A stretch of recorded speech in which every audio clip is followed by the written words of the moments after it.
क्या इसे देख के जर्रा बराबर भी अफसोस महसूस नहीं होता है कि ये मेरे नबी का वो पसंदीदा गिजा जिसके बारे में आपने 7 से ज्यादा हदीस मुबारका फरमाई, जिसके ताल्लुक से अल्लाह ताला ने कुरान मजीद में इसका तस्करा किया। इसके बावजूद भी कुछ ऐसे लोग होंगे जो सिर्फ महीने में एक बार इस्तेमाल करते होंगे, और कुछ ऐसे भी लोग होंगे जो सालों भर सिर्फ देख देख के इसका पेट भरते होंगे।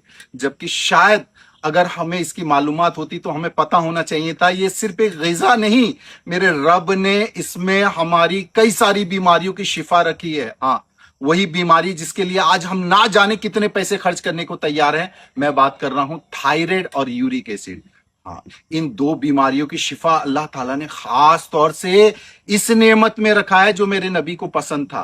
बात करे जाए अगर थायराइड और यूरिक एसिड की, इसको कैसे दूर किया जाए, सबसे पहले हमें एक लौकी लेना है, उसका छिलका उतार ले और थोड़ा सा आप टेस्ट कर ले पहले कड़वा है कि नहीं। कड़वा हो तो इस तरह आप इस्तेमाल ना करें, बिना कड़वे वाला आप ले, छिलका सिर्फ उतार ले और गुद्दा और बीज को फेंके नहीं। इतना आप गुद्दा और बीज ले ले ताकि आपका आधा गिलास के बराबर जूस बन जाए।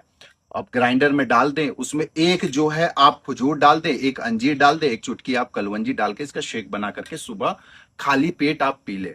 इंशाअल्लाह आप कुछ दिनों तक आप करके देख लो, अल्लाह ने चाहा तो इंशाअल्लाह यूरिक एसिड और ये जो थायराइड के लिए हम दर बदर है ना, मेरे रब ने सिर्फ इसी में शिफा रखी है। आप करके देख लो और छिल